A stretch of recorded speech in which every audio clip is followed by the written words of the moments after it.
के साथ प्रधानमंत्री आवास पर बहुत बड़ी बैठक हुई। सीजफायर के ऐलान के बाद ये अहम बैठक, रक्षा मंत्री राजनाथ सिंह बैठक में मौजूद रहे। सीडीएस अनिल चौहान तीनों सेनाओं के प्रमुख बैठक में मौजूद रहे। एनएसए अजीत डोभाल भी बैठक में मौजूद रहे। सीजफायर उल्लंघन की समीक्षा की गई। तीनों सेनाओं को हाई अलर्ट पर रहने का निर्देश दिया गया है। सेना और बीएसएफ पूरी तरह से अलर्ट मोड पर रहेगी। सीजफायर उल्लंघन का करारा जवाब दिया जाएगा। पाकिस्तान पर सभी प्रतिबंध जो लगाए गए हैं वो जारी रहेंगे। पाकिस्तान पर भरोसे का संकट है। आतंकियों पाक आर्मी के गठजोड़ का मुद्दा उठाएगा भारत। जनाजे वाला वीडियो दुनिया भर के देशों को देगा भारत। आतंक के खिलाफ भारत की जंग लगातार जारी रहेगी। तो देखिए, महत्वपूर्ण बैठक यहां पर हुई थी जिसमें एनएसए अजीत डोभाल, रक्षा मंत्री राजनाथ सिंह, तीनों सेना प्रमुख, सीडीएस अनिल चौहान भी इस बैठक में मौजूद रहे। और मुख्यतः जो इस बैठक में चर्चा की गई वो थी सीजफायर का मुद्दा। सीजफायर और सीजफायर के उल्लंघन का मुद्दा, ये दोनों बेहद अहम मुद्दे इस मंथन के रहे, जिसमें विचार विमर्श यहाँ पर किया गया। आगे की रणनीति क्या कुछ रहने वाली है उसको लेकर भी दिशा निर्देश दिए गए। प्रधानमंत्री नरेंद्र मोदी बेहद सजगता के साथ इस पूरे मुद्दे पर अपनी नजर बनाए हुए हैं। और देखिए, लगातार पल पल की अपडेट हम आपसे साझा कर रहे हैं। किस तरीके से पाकिस्तान पर जो तमाम प्रतिबंध अभी तक लगाए गए थे उन प्रतिबंधों को भारत जारी रखेगा। आतंकियों पाक आर्मी की जितने भी जनाजे वाला वीडियो है, दुनिया भर को वो वीडियोज भारत देगा।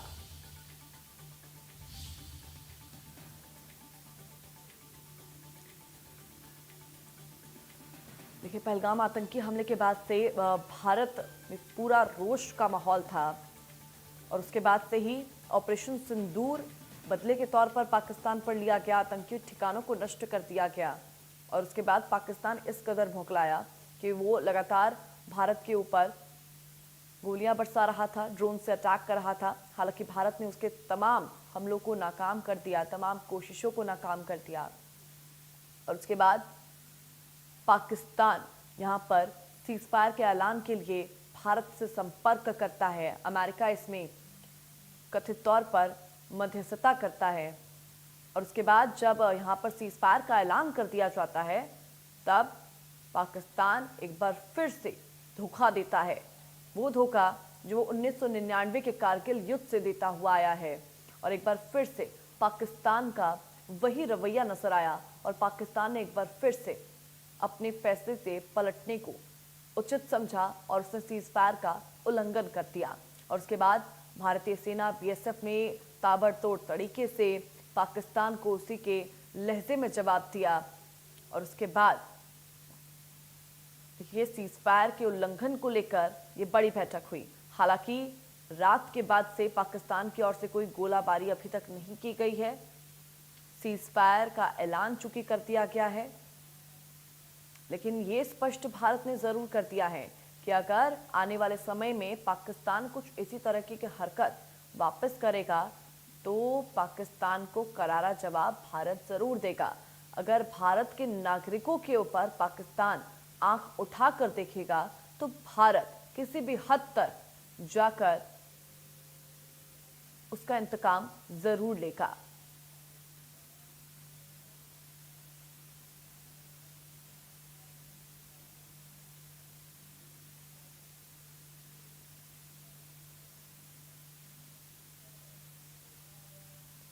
प्रधानमंत्री नरेंद्र मोदी लगातार 22 अप्रैल यानी कि पहलगाम वाले दिन से सजग है।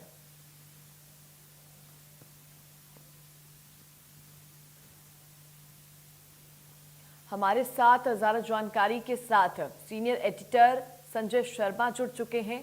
संजय जी, ये बैठक अब हो चुकी है, इस बैठक में तमाम निर्देश दिए गए। देखिए, बड़ी बैठक हुई है सीज फायर के बाद में प्रधानमंत्री नरेंद्र मोदी के निवास पर बड़ी बैठक थी, जिसमें सभी तीनों सेनाओं के chief CDS Anil Chauhan, NSA Ajit Doval बैठक में मौजूद थे। रक्षा मंत्री राजनाथ सिंह भी थे। और इस बैठक में पूरा सीज फायर को रिव्यू किया गया। ये तय किया गया कि अगर पाकिस्तान की तरफ से अगर एक बार अगर वायलेशन होता है सीज फायर का, तो फिर भारतीय सेना स्वतंत्र है कोई भी डिसीजन लेने के लिए। और भारतीय वायुसेना से एक बयान जारी करवा के कहा गया है कि ऑपरेशन सिंदूर खत्म नहीं हुआ, ऑपरेशन सिंदूर जारी है, ये युद्ध विराम है, युद्ध की समाप्ति नहीं है। तो ये सीधा सीधा साफ स्पष्ट संकेत है संदेश है पाकिस्तान को कि कोई भी गड़बड़ी करने की कोशिश करेंगे तो फिर भारतीय सेना की तरफ से उतना ही तगड़ा जवाब दिया जाएगा। निश्चित तौर पर ये स्पष्ट भारत ने पहले ही कर दिया था कि अगर पाकिस्तान आगे कभी भी भारत के ऊपर नापाक हरकत करने की कोशिश करता है तो उसको मुंह तोड़ जवाब दिया जाएगा और उसी के लहजे में जवाब दिया जाएगा। और इसको लेकर हमारी तीनों सेनाओं को यहाँ पर तैयार रहने के लिए बोला गया है। बीएसएफ को भी निर्देश दिया गया है कि वो लोग एक्टिव रहें। बिल्कुल, हमने कल भी देखा था, केंद्रीय विदेश मंत्री जयशंकर ने साफ कहा था कि आतंक के खिलाफ भारत की लड़ाई जारी रहेगी। पाकिस्तान में भी भारत ने जो कार्रवाई की थी वो आतंकी टेरर कैंप्स पर कार्रवाई की थी। टेरर कैंप्स को भारत ने तबाह किया था, लेकिन बाद में पाकिस्तान ने भारत को प्रवोक किया आगे की लड़ाई के लिए। तब जाकर के भारत ने पाकिस्तान के सैनिक ठिकानों पर हमले किए, पाकिस्तान के 6 से 7 एयरपोर्ट को नष्ट किया, पाकिस्तान के कंट्रोल टावर को नष्ट किया, पाकिस्तान के कंट्रोल कमांड को नष्ट किया। तो पाकिस्तान पर भारत ने बाद में हमला किया। भारत का उद्देश्य सिर्फ टेरर यानी आतंक के खिलाफ कार्रवाई करना था। ये बात कल भी विदेश मंत्री ने स्पष्ट की। संजय जी, एक चीज यहाँ पर समझना चाहेंगे कि अगर आने वाले समय में पाकिस्तान एक बार फिर से वैसी हरकत करता है तो क्या कुछ सर्कमस्टांसेस उसको यहाँ पर भुगतने होंगे?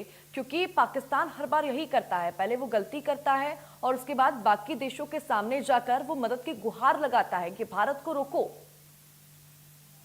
भारत ने इस बार जो सीज फायर किया है, सीज फायर सशर्त किया है, कंडीशनल किया। उसमें कंडीशन साफ है कि अगर एक भी गोली पाकिस्तान की तरफ से चलती है तो भारत सीज फायर खत्म कर मान लेगा और भारत की तरफ से सेनाएं फ्री एंड रहेंगी कोई भी किसी भी तरह की कार्रवाई पाकिस्तान के खिलाफ करने की।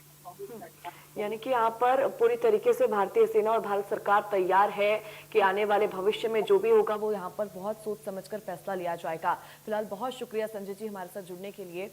और देखिए, हमारे साथ हमारे सीनियर एडिटर यहाँ पर जुड़े हुए थे, उन्होंने तमाम पहलुओं को लेकर यहाँ पर हमारे साथ बातचीत की और उन्होंने बताया कि किस तरीके से भारत यहाँ पर फुल ऑन तरीके से तैयार है।